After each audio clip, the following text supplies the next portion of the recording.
देवे गौरवाणी प्रचारिणे निर्विशेष शून्यवादी पाश्चात्य देशतारिणे जय श्री कृष्ण चैतन्य प्रभु नित्यानंद श्री अद्वैत गदाधरा श्रीवासादि गौर भक्त वृंद हरे Krishna Krishna Krishna Hare Hare Hare Ram Ram Ram Hare Hare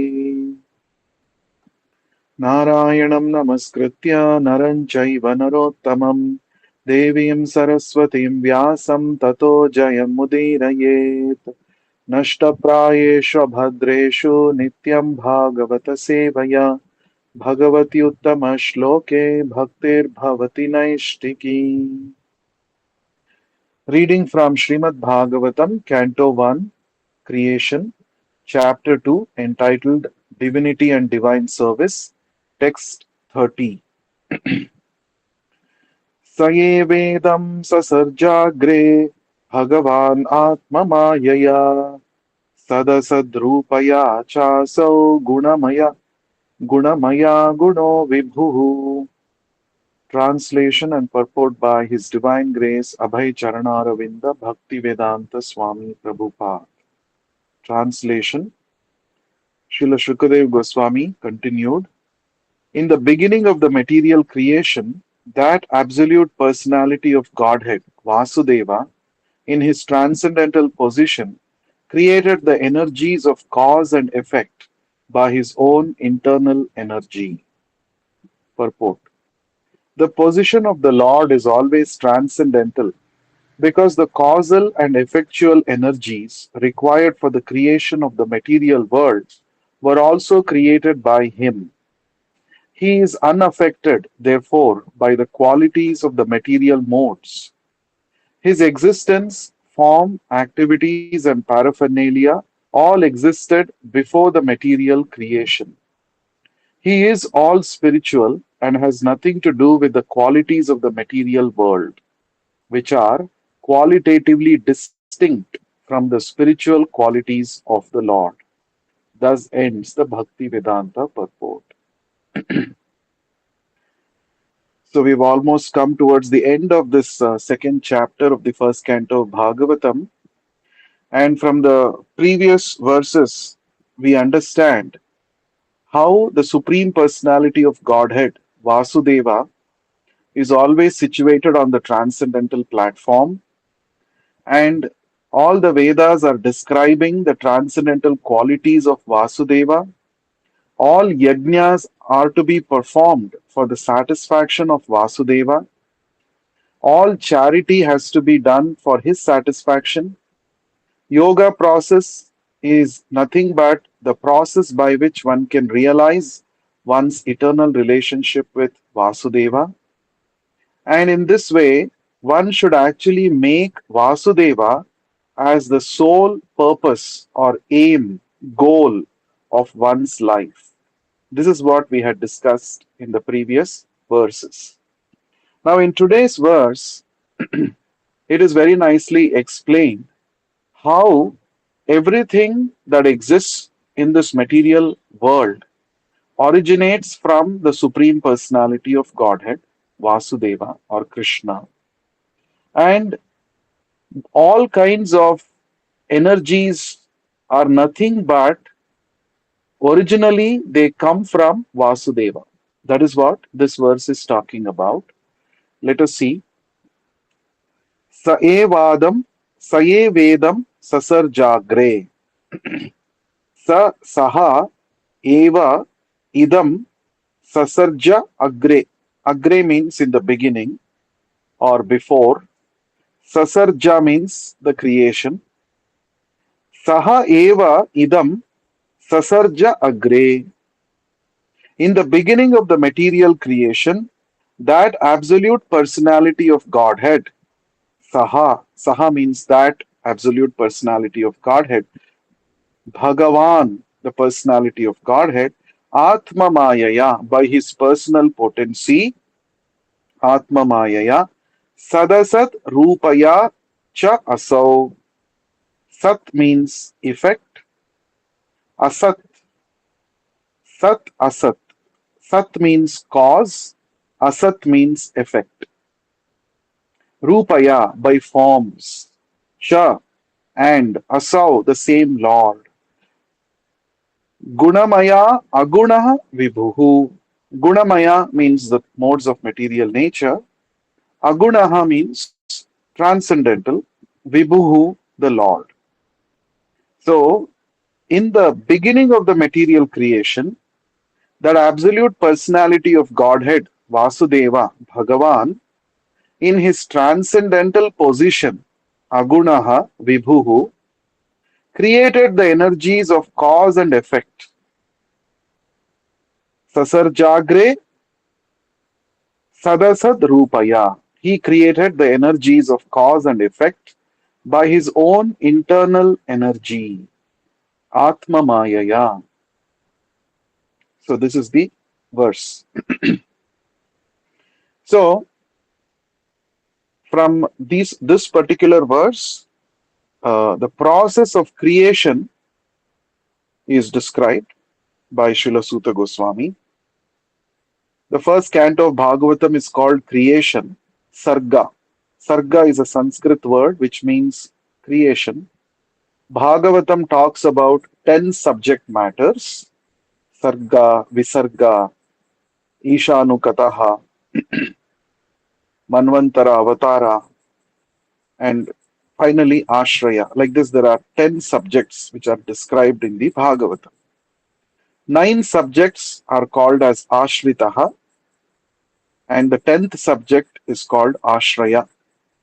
The 9 subjects from Sarga up to Mukti, these 9 topics, they all are subordinate, or they all take shelter of the supreme topic that is discussed in the Bhagavatam, that is Lord Krishna. So Lord Krishna is called Ashraya, or the Samam Bonam, the ultimate shelter of all living entities and the ultimate cause of everything that exists. So in this part of the Bhagavatam, we are seeing the description about creation of this material world. Agre, in the very beginning of the creation of this material world, the Supreme Personality of Godhead actually manifested from his internal potency the energies of cause and effect. Right? That is the meaning of this verse. So we all know there are various entities, various kinds of personalities, various kinds of living entities, various non moving entities exist in this material world. And every inquisitive person wants to know from from where have all these entities come into being? What is the cause? Even science is trying to find out the answer to this question. What is the cause of this existence? What is the cause of this universe? From where have all of us come into being? What is the origin of this entire universe? This has always been bothering the intellectuals, the scientists, from time immemorial. And the scientists, based on their observations, they come up with various theories to explain how this entire existence has come into being. So we have various kinds of theories like the Big Bang theory, the string theory, and if you see the biological theories, we see Darwin's theory of evolution and many other such theories, Neo Darwinism, and all such theories we see. The purpose of all these theories is to give a logical explanation to things that exist within us, within this material world, as to how these things came into existence. That is the purpose of all these theories. And we see many times a person propounds a theory and he defeats the previously established theories. and he propounds his own theory. And after some time, another scientist does another kind of a research work, and he, based on his observations, he comes up with extremely different theory than that was believed and established previously. So, from this, what do we understand? The theories that are propounded by humans, they may explain some part of reality, but the entire reality itself cannot be accounted for by a single theory. A single theory cannot explain everything that we see around us. For example, I remember in physics, we study about light, and light has various phenomena like reflection of light, refraction of light, diffraction of light, interference of light. These are all different phenomena exhibited by light. Now, scientists come up with various theories to explain these different phenomena of light. In certain phenomena of light, they say light behaves like a stream of particles. And Newton and others, they came up with this uh, point or photons, or before that, they talked about packets of energy within light, particle nature of light, they say. So, Newton's particle theory of light. With this theory, they were able to explain successfully reflection and refraction, but they were not able to explain why does interference and diffraction happen in light, because particle nature of light cannot account for these two phenomena of light. So after some time, another scientist called Huygens, he came up with a theory called wave theory of light. So he said light is nothing but a disturbance, a wave which travels in space. So, using the wave theory of light, they were able to explain interference and diffraction of light very successfully, but they were not able to account for or explain the reflection and refraction of light.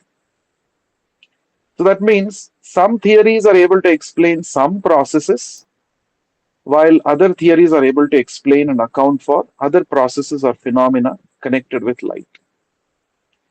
So, after some time, some other scientists, they said that light has dual nature. Sometimes light behaves like particle, sometimes light behaves like a wave.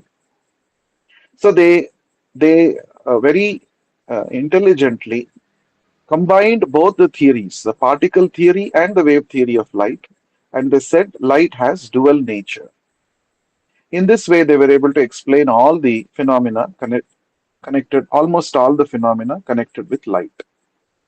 So, what do we understand from this?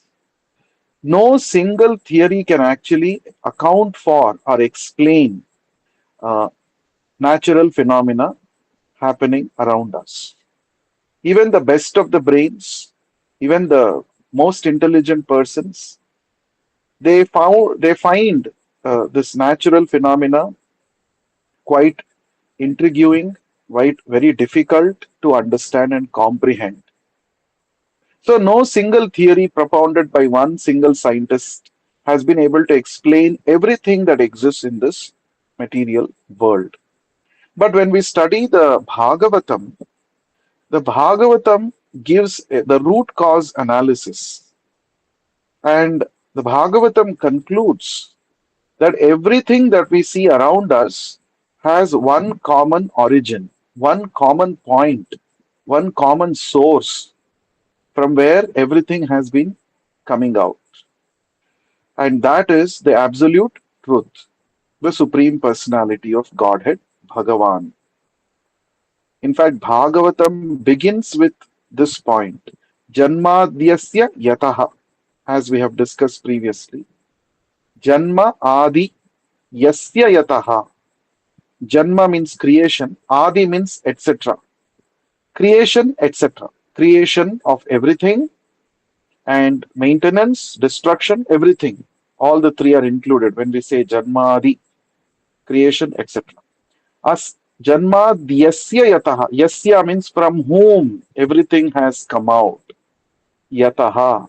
And from whom and into whom everything is going to finally merge into. From whom everything has come about and into whom everything finally is going to rest. That is the Satyam Param, the supreme absolute truth. And that supreme absolute truth is Abhignaha Swarat.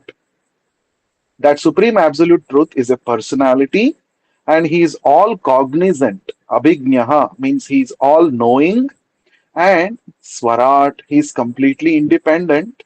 He is not dependent on anything else.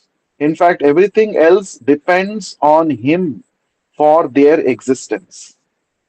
So, this is the understanding of the absolute truth that the Bhagavatam is presenting to us.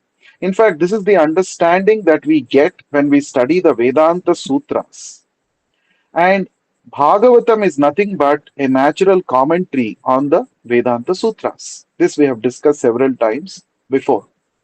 So, this particular shloka is telling us the supreme personality of Godhead, Vasudeva, who is Bhagavan, who is the absolute personality, and who is Vibhuhu. Vibhu means very powerful personality. He is the absolute personality, and he is Agunaha.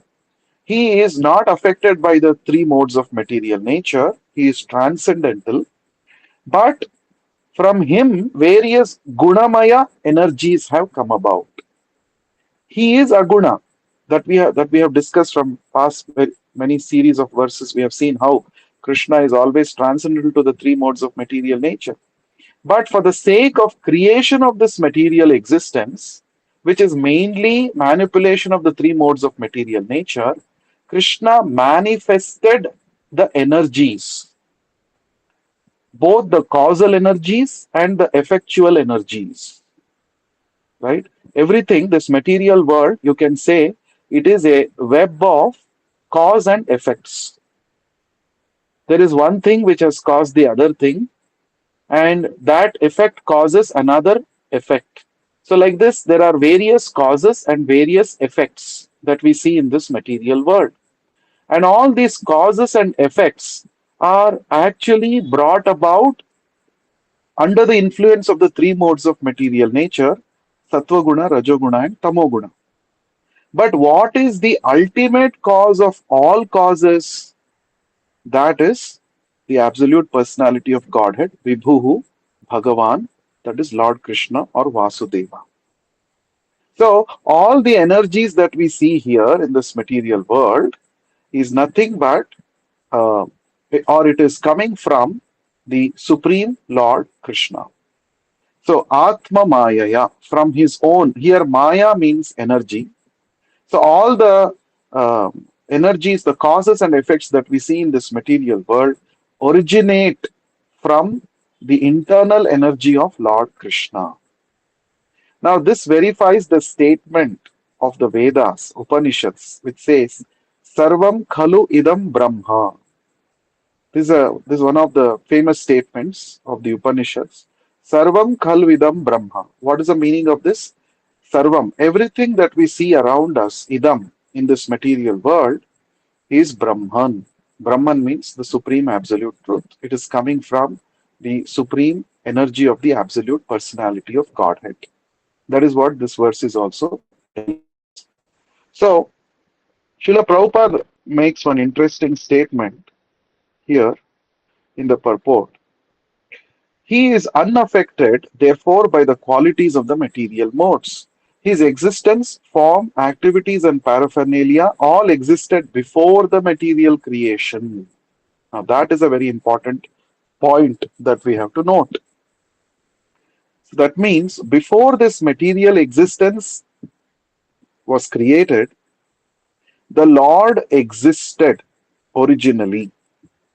That means Lord is not product of this material world. This is a very, very important fact that the Bhagavad Gita, Bhagavatam, Upanishads, all the Vedas, they reiterate again and again. So why should we worship the Supreme Lord? Why should we worship Krishna? Why do we say that Krishna's form is transcendental? Why do we say the holy name of Krishna is transcendental? Or why do we say the form of Krishna is transcendental, or his pastimes, his qualities are all transcendental? Why do we say that?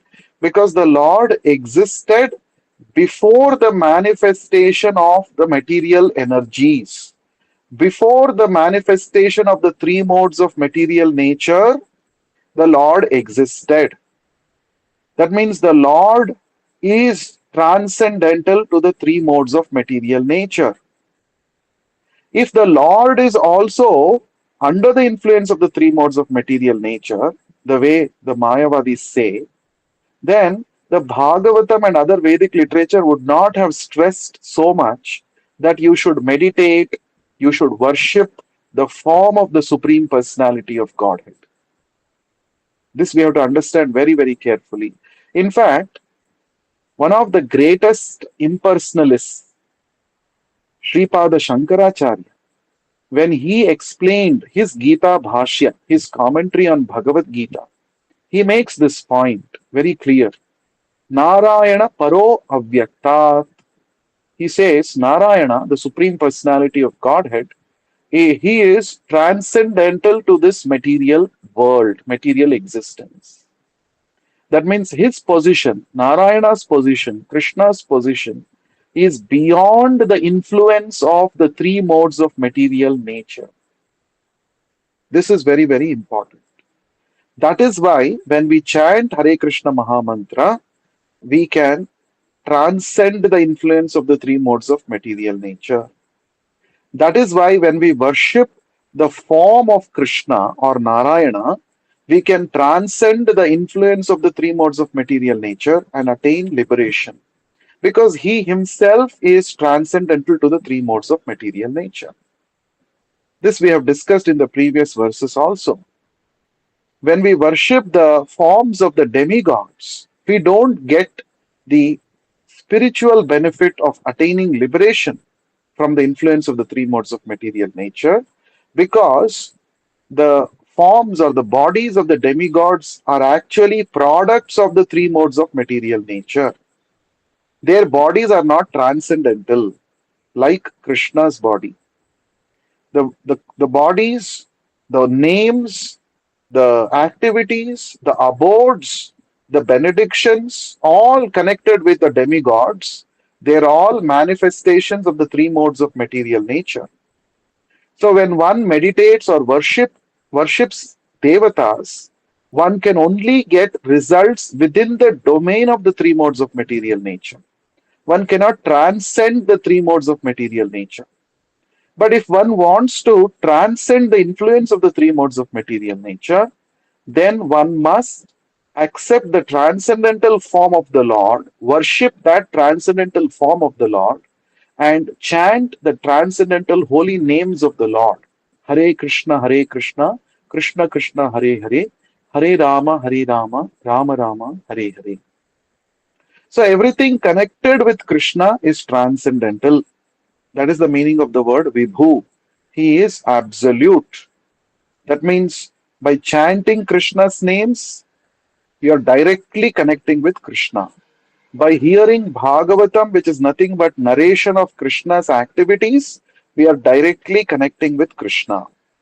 So therefore, our life becomes spiritualized. Right now, we are leading a material existence in this material world.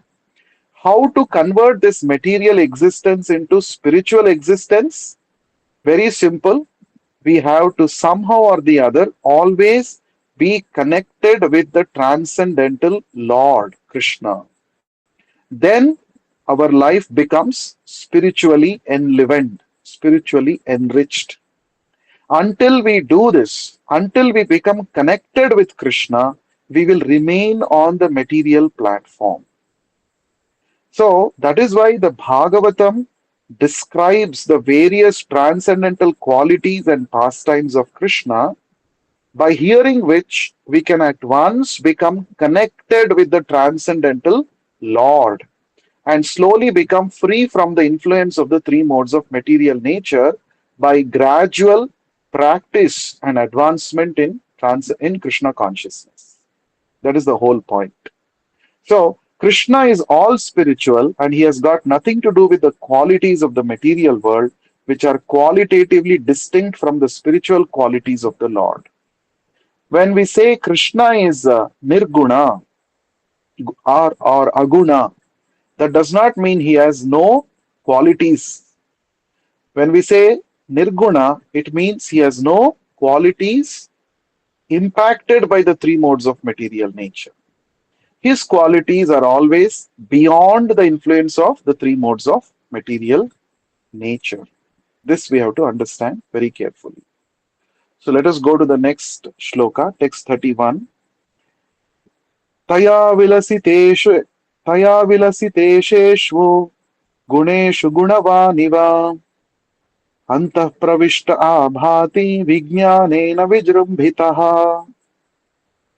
Translation. After creating the material substance, the Lord Vasudeva expands himself and enters into it. And although he is within the material modes of nature and appears to be one of the created beings, he is always fully enlightened in his transcendental position. Purport by Srila Prabhupada. The living entities are separated parts and parcels of the Lord, and the conditioned living entities who are unfit for the spiritual kingdom are strewn within the material world to enjoy matter to the fullest extent. As Paramatma and eternal friend of the living entities, the Lord, by one of his plenary portions, accompanies the living entities to guide them in their material enjoyment and to become witness to all their activities.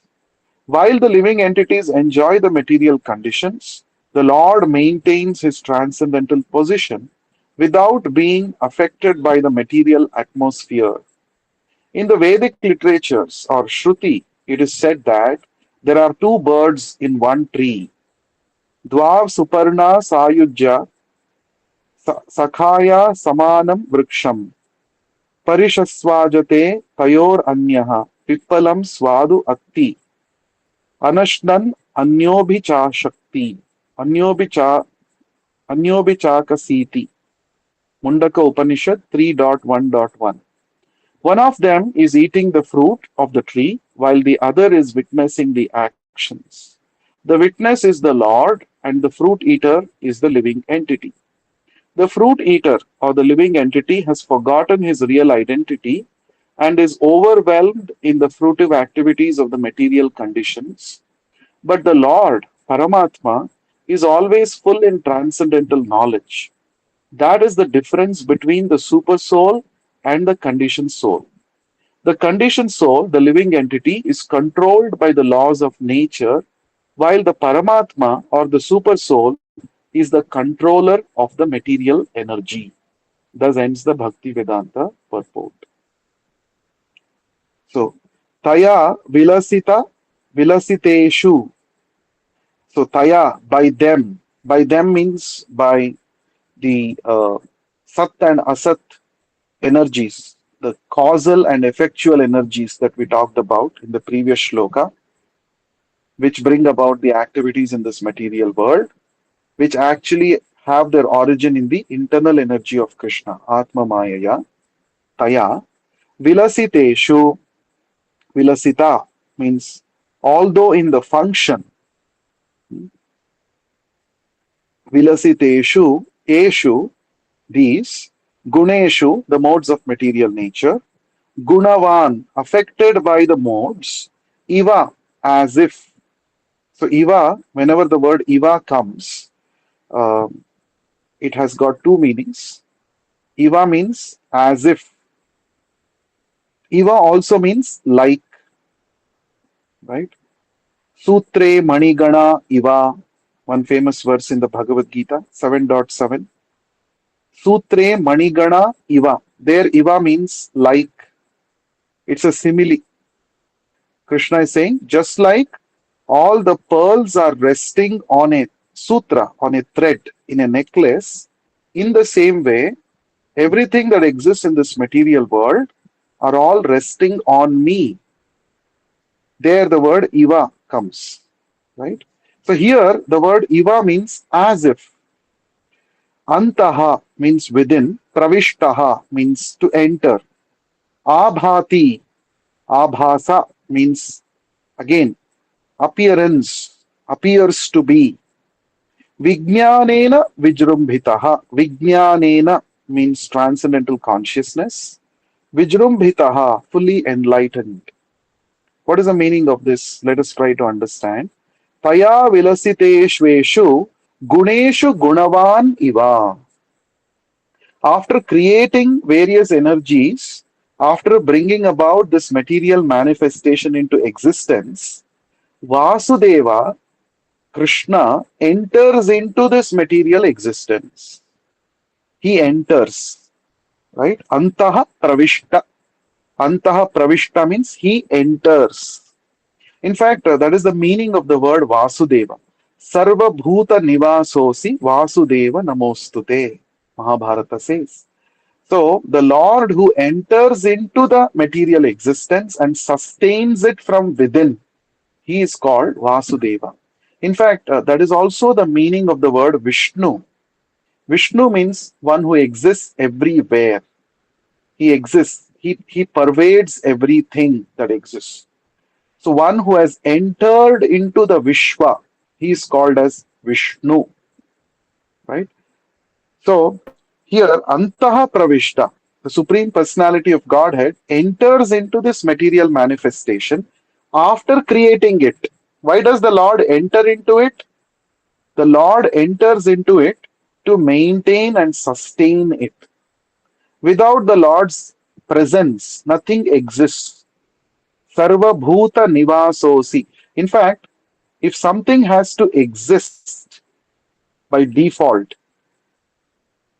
Lord has to enter into it as Paramatma and sustain it. That is the meaning of Anta Pravishta Abhati, right? So, when the Lord enters into this material existence, Anta Pravishta, it appears, Abhati means it appears that he has come under the influence of the three modes of material nature. Gunavan Iva. It appears that he has also come under the influence of the three modes of material nature, like everybody else in the material world. All of us, we are in the material world. We are under the influence of the three modes of material nature constantly, right? So when the Lord enters into this material existence, it appears, abhati. Abhati means it appears that he has also become like other living entities who are in the material world. But the fact is, that is told in the last line, Vijnanena vijrumbhitaha. The fact is, it is not that he has come under the influence of the three modes of material nature and he has become bewildered by their influence, but he is always situated on a transcendental position. Vijnanena vijrumbhitaha. He is always conscious of his transcendental position. This is a very important shloka which defeats the Mayavada idea. The Mayavadi theory says that when the Lord comes into this material world, he also comes under the influence of the three modes of material nature. But here, very clearly, it is mentioned, uh, even though he appears to have entered into the material world like any of us, but he is Vijnanena Vijrumbhitaha. He is always conscious, he is always fully enlightened in his transcendental position. This is the difference between the Lord and the living entities, all of us. Right? In the 10th canto of Bhagavatam, in the second chapter, there is a chapter called Garbhastuti, prayers offered by the Devatas to Lord Krishna, who was situated within the womb of Mother Devaki. So, like any other child enters the womb of his mother, and remains in the mother's womb for some time. The Lord also appeared to have entered the womb of Devaki. He also appeared to have taken birth from the womb of a woman, Devaki, right? If that was the case, then why did all the Devatas assemble in the prison house of Kamsa and offer prayers to the Supreme Lord? If that baby who was within the womb of Devaki was an ordinary child like you and me, then why did the Devatas take the trouble of coming there and offering prayers to that child? No, that child was not an ordinary person, right? Uh, Therefore, we should understand the Lord's entering into this material world as an incarnation and we coming to this material world, both are not the same. It is not the same. We come under the influence of the three modes of material nature the moment we enter the material world, whereas the Lord remains transcendental. He is always conscious of his transcendental position, even when he comes in this material world. So, this the Mayavadis fail to understand. So, that is why we chant Hare Krishna Maha Mantra like we produce any other sound.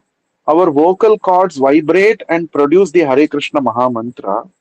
But we say this Hare Krishna Maha Mantra is different from the other sounds produced by the vocal cord because this is referring to the Supreme Personality of Godhead who is absolute. Abhinnatvam Nama Naminaha.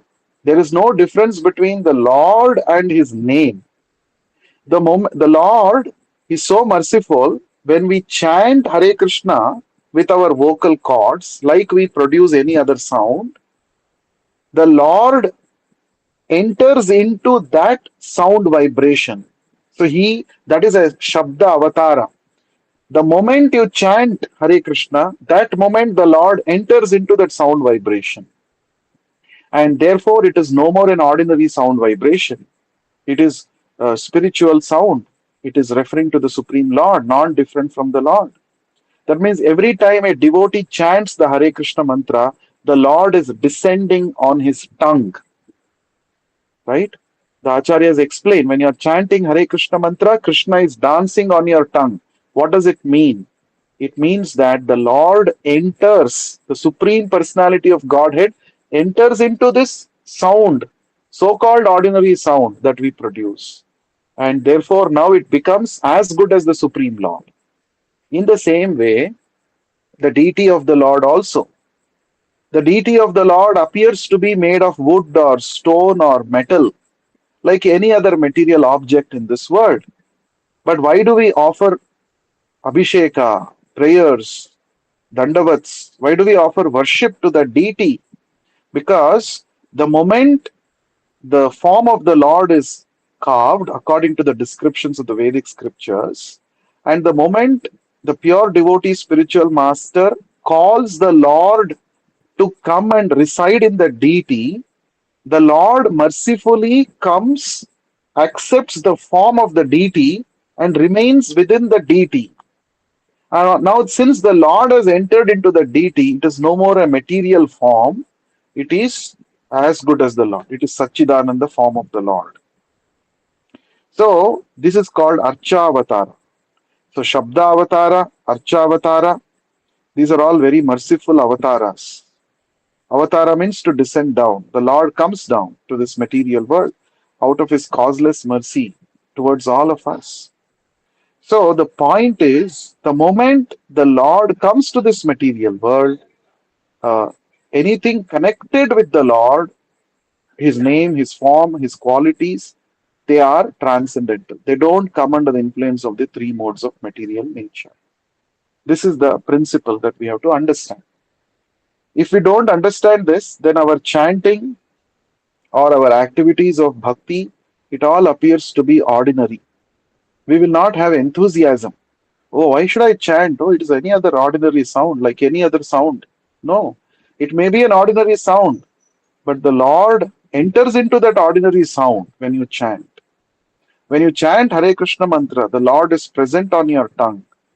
And since the Lord is all spiritual, when you associate with Him by chanting His holy names, you also become spiritualized.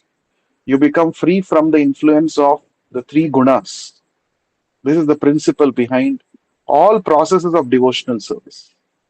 Whether it is hearing about the Lord, or chanting His holy names, or worshipping His lotus feet, or remembering Him, any of the processes of devotional service, we are directly getting in touch with the Supreme Personality of Godhead, who is absolute, who is free from the influence of the three gunas. And but by that association with the Lord, by that touch with the Lord, we become free from the influence of the three gunas. This we have to be always conscious. Otherwise, we take the process of hearing Bhagavatam or chanting Hare Krishna or having darshan of the deity in the temple to be ordinary activities. These are not ordinary activities. So when you're associating with the Lord, you're directly associating with the Supreme Personality of Godhead, who is free from the influence of the three gunas. Now, one very nice shloka Prabhupada quotes from the Mundaka Upanishad in this purport. This shloka gives an analogy. So there is a tree. On the tree, there are two birds sitting next to each other. One bird is busy with enjoying the fruits produced in the tree, whereas the other bird is simply sitting witnessing the activities of the fruit eating bird. This is the analogy mentioned in the Mundaka Upanishad. And what does this analogy explain? The tree is our body, and there are the two birds sitting on the tree. They are the two souls residing within our body. Within our body, there are two distinct souls residing. One is we, the individual soul, Jivatma. The other one is the Paramatma, the Supreme Lord, His expansion, who is always accompanying us. We are interested in enjoying the fruits of this body. That means Sukha and Dukkha are the fruits produced in this tree called material body. With this material body, we produce we with the material consciousness, we act, we do karma. Now the karma produces two kinds of fruits. One kind of fruit is called happiness, the other kind of fruit is called distress. And we are enjoying and suffering because of these two fruits. Whereas our constant companion, the Paramatma, who is also residing within this tree called our body, he is unconcerned. He is not interested in the fruits produced by this body, but he is just witnessing all our activities. He is the witness, right? He is the witness. He's always watching us. He's always witnessing our activities. And he is also waiting when this fruit eating bird will show interest in me. This bird is only interested in eating the fruits. It has forgotten his real friend who is constantly accompanying him, the real well wisher. We have forgotten the Paramatma who is seated within our heart. We are so busy engaged in activities, trying to enjoy the fruits of our activities. But Paramatma is patiently waiting when this person will turn his attention towards me. When will he become Krishna conscious? So that is the point. Now, within this body, two souls exist. We, the individual soul, we are under the influence of the three modes of material nature. Therefore, we have forgotten our original position. What is our original position? We are servant of Krishna. We are not the body, we are spirit soul. We are part and parcel of Krishna. We have to serve Krishna. This is our original position. We have forgotten that now. That means that is called bewildered state. Bewildered state means what is my original position that I have forgotten? I have accepted some other thing to be reality. I am accepting this body to be reality. That is called bewildered state. What about the other soul, Paramatma, is also residing within this material body. Is that Paramatma, has that Paramatma also forgotten his original position? No, he is not. Vijnanena Vijrumbhitaha.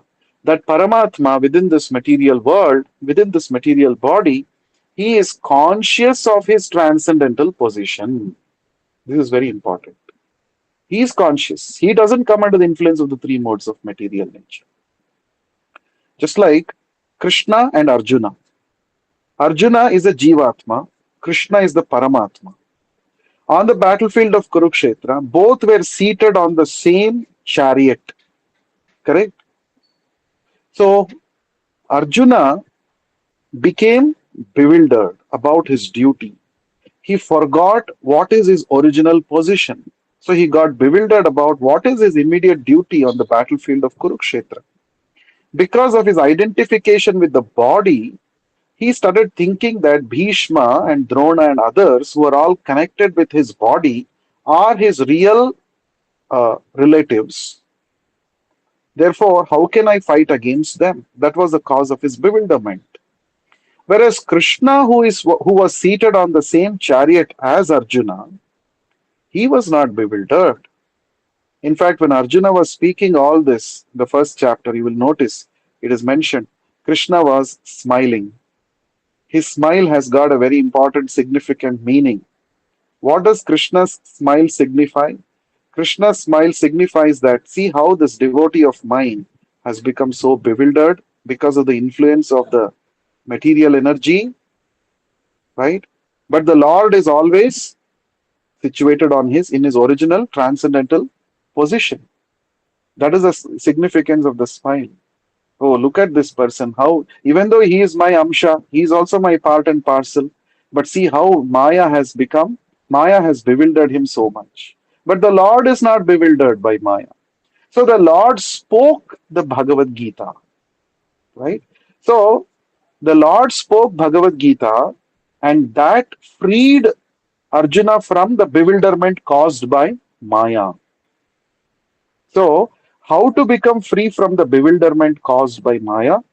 When we always associate with Krishna's instructions and Krishna's holy names. The Lord Himself says in the fourth chapter of the Bhagavad Gita, in the very beginning, He says, "O dear Arjuna, in the very beginning, I instructed this knowledge of Bhagavad Gita to the sun god Vivaswan." Right? Now Arjuna immediately asks, how is it possible? We both are contemporaries, whereas sun god Vivaswan is senior to you by birth. How do I understand that you instructed Bhagavad Gita to the sun god many millions of years ago? That time also Krishna says this. Oh Arjuna, many lifetimes both you and me have passed. I remember all of them, but you don't remember. Why? Why? Because Arjuna has changed his bodies, whereas Krishna never changes his body. Sambhavami Atma Mayaya. Krishna always remains in his original transcendental position, even when he comes to this material world. Right? Whereas Jivatma, Arjuna, all of us Jivatmas, the moment we change a particular body, we forget things associated with body, with that particular body, and we move on to the next body. Right? So that is why Krishna's Bhagavad Gita has got value. Why? Why should we accept Krishna's Bhagavad Gita to be very important and special and instruction? Why? Because Krishna is speaking and he never comes under the influence of Maya. If I and you write one Bhagavad Gita, right? There's no value for that Bhagavad Gita because it is not Bhagavad Gita, it is not Krishna's Bhagavad Gita, it is our own some bewildered statements. Under the influence of Maya, we make statements that cannot be helping us to transcend Maya. Krishna's Bhagavad Gita can help us to transcend Maya if it is received properly from the right source, from the right bona fide spiritual master, because Krishna is himself transcendental to Maya. This we have to understand very carefully. So, the difference between us and the Lord. The Lord is always conscious of his transcendental position, whereas we get bewildered under the influence of the three modes of material nature.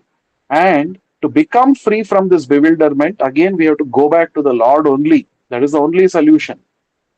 Connect with the Lord, then you will also become free from the influence of this bewilderment. As long as we disconnect, stay ourselves disconnected from the Lord, we become bewildered. Forgetting Krishna means being under the influence of Maya. Being under the influence of Maya means bewilderment, not knowing who am I, and doing certain activities under the influence of Maya, and which will create more karma reactions. And again, we suffer, and again, take another birth. Like this, life after life, we have forgotten Krishna and we have remained in this material world. But the Bhagavatam is saying, stop that now. Just connect with the Lord. Lord is already there in your heart. He's just waiting when you will become conscious of Him. So, this Bhagavatam is actually the greatest gift for humanity because Bhagavatam, in so many ways, it is telling us that please don't forget Krishna. Always remember Krishna, do not forget Krishna. That is the supreme instruction that is repeated again and again in the Bhagavatam. Text 32. Yatha hi avahito vahnirdharushvekasvayo nishu Naneva bhati vishvatma bhuteshu cha tatha puman. Translation. Srila Sutta Goswami continued. The Lord as Supersoul pervades all things, just as fire permeates wood. And so he appears to be of many varieties, though he is the absolute one without a second. Purport by Srila Prabhupada. Lord Vasudeva, the Supreme Personality of Godhead, by one of his plenary parts, expands himself all over the material world, and his existence can be perceived even within the atomic energy. Matter, antimatter, proton, neutron, etc. are all different effects of the Paramatma feature of the Lord. As from wood, fire can be manifested, or as butter can be churned out of milk, so also the presence of the Lord as Paramatma can be felt by the process of legitimate hearing and chanting of the transcendental subjects, which are especially treated in the Vedic literatures like the Upanishads and Vedanta. Srimad Bhagavatam is the bona fide explanation of these Vedic literatures. The Lord can be realized through the oral reception of the transcendental message, and that is the only way to experience the transcendental subject. As fire is kindled from wood by another fire, the divine consciousness of man can similarly be kindled by another divine grace. His divine grace, the spiritual master, can kindle the spiritual fire from the wood like living entity by imparting proper spiritual messages injected through the receptive ear. Therefore, one is required to approach the proper spiritual master with receptive ears only, and thus divine existence is gradually realized. The difference between animality and humanity lies in this process only. A human being can hear properly, whereas an animal cannot.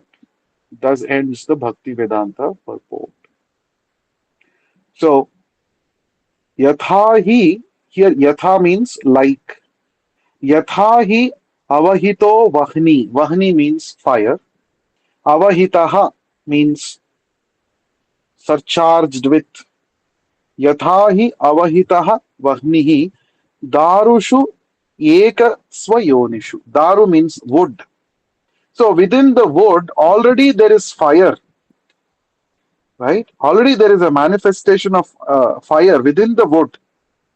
But when it is kindled with a flame, then the wood starts burning, right? Already the potency to burn, the potency to catch fire is there within the wood, right?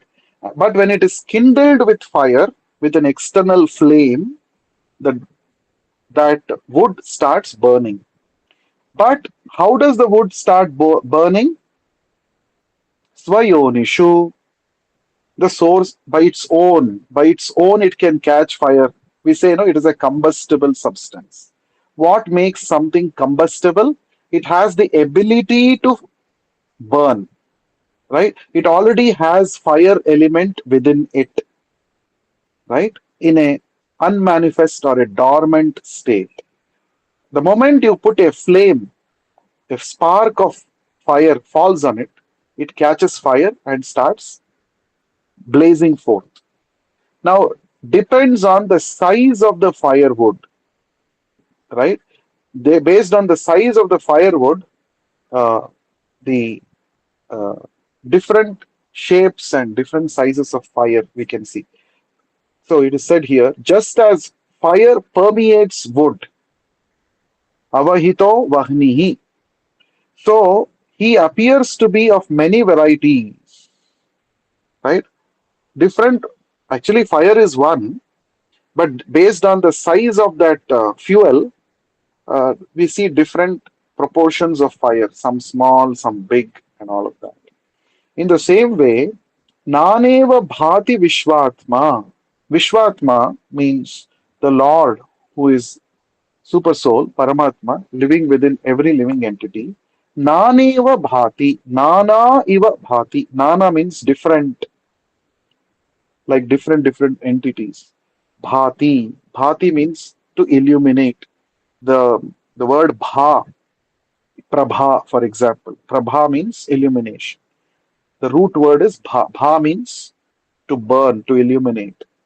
Nana bhati vishwatma bhuteshu cha tatha puman. In the same way, so the Lord as super soul pervades all things just as fire permeates wood.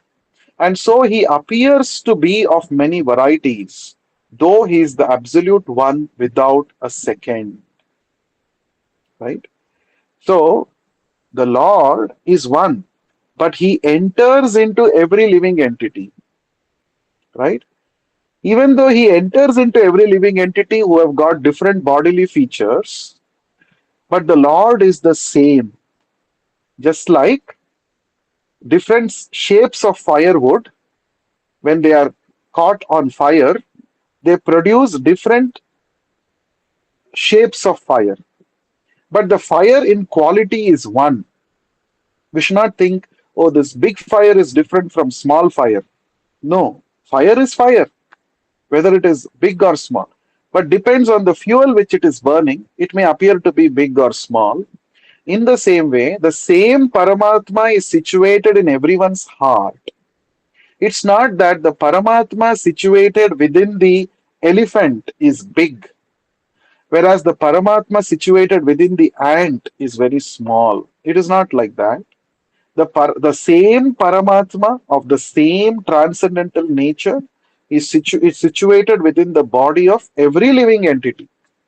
Externally, it appears to be different. The bodies appear to be different, but both the soul and the super soul, the Atma and the Paramatma, they are the same, right? The Paramatma is the same in all the living entities. That is why Krishna says in the Bhagavad Gita, Pandita Samadarshinaha. Pandita means a really learned person. Uh, he does not actually he does not do differential treatment. Hmm? Oh, because a very big Brahmana is coming, so we should give more respect. And maybe some dog is coming, we should throw stone at it. No, a really learned person does not see the externals. He does not give more emphasis on the externals, but he sees that the same Paramatma is situated within the body of the learned Brahmana as he is situated within the body of a dog. The same Paramatma is situated. So, this Samadrishti, equal vision, is possible only when we understand that the Paramatma is situated within the bodies of all the living entities. Right?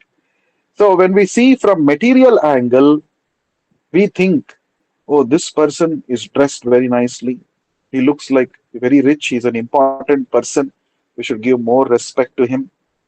Whereas this person is not dressed so well, looks like he is from a poverty stricken background. So let us not care for him. These are all, this is called material vision, being too much absorbed in material consciousness. But a really enlightened soul, a real Pandita, he does not go with the externals. He always sees the Paramatma situated within that person and he treats them equally. Now, treating them equally, of course, it doesn't mean that when you see a dog, you have to fall flat in front of the dog and to show respect. No. Bhagavatam further explains we have to give due respect. Due respect means the respect that you can give to an ant is what? Don't trample over it. Don't kill it. That's a respect. It's not that you have to offer dandavat to the ant. The ant is a very small living entity. The ant is also a part and parcel of Krishna. The same Paramatma is situated within the body of the ant. But how do I show respect to the ant? By when it is walking, when the ants are on your way, make sure that you don't trample it. Don't crush them under your feet. That's a respect, right? And another important thing is whenever we offer respects to our superiors, we are actually offering respects to the Paramatma situated within the bodies of those superiors. This is the principle, right? That is the principle. Now, in our Indian culture, we also see sometimes by accident, if our leg touches another person, we immediately touch that person and touch our hand to our forehead, marking our respect. Why? Because this body is actually temple of the Paramatma. Paramatma is situated within this person's body. It is temple, it is worshipable, and I have touched it by mistake or whatever by my leg. So it is an offense. To counter that offense, to ask forgiveness, so we touch that, touch that person, and then touch it to our head, right? In the Western culture, we just say sorry, right? So the sorry, what does it mean? Sorry, many people say sorry for so many things. But in Indian culture, the idea is the body, every body is a temple of God, temple of the Lord. Ishavasyam idam sarvam. Everything, in fact, even objects, especially objects connected with the Lord, or books, books in general, not only Bhagavad Gita or Krishna conscious related literature, even ordinary book, if by mistake our leg touches, we immediately touch that book to our forehead. What does it mean? Okay, this book, it is Saraswati, that is what we say in Indian culture, right? It is it helps us to gain knowledge. So knowledge is divine. That is Indian culture. So anyway, so the point is Lord is present in every atom. And Prabhupada very nicely writes here, I'll just take 5 more minutes. His existence can be perceived even within the atomic energy. Matter, antimatter, proton, neutron, etc. are all different effects of the Paramatma feature of the Lord. This is very interesting. So in science, see the actually spiritual knowledge and scientific knowledge, the modern science, both are trying to understand the cause, ultimate cause.